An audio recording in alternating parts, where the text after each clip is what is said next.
ہمارے ایک بہت ہی مشہور بزرگ کو معدے کے السر کی وجہ سے پیخانے کے راستے خون آنا شروع ہو گیا۔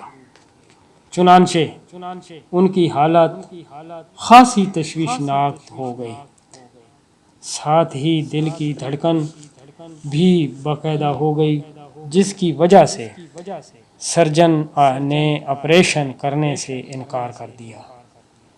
سارے متعلقین اور معالج مایوس ہو گئے۔ میں ان کے بستر کے پاس کھڑا تھا۔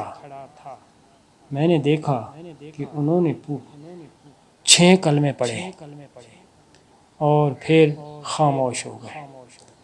اس کے بعد ان کی دل کی دھڑکن بھی بند ہو گئی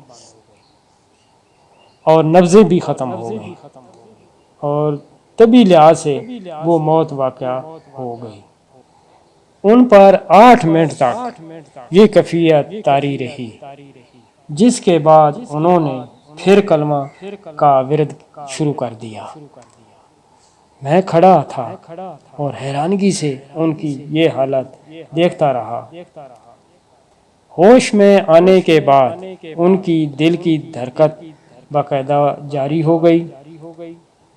چنانچہ ان کا کامیاب آپریشن کیا گیا اور 5ویں دن وہ چھٹی لے کر اپنے گھر چلے گئے۔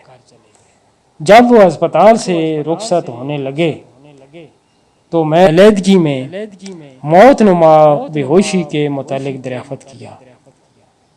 انہوں نے بتایا کہ وہ 2 فرشتے مجھے جنت البقیع میں لے گئے اور مجھے اپنی قبر کی جگہ دکھائی۔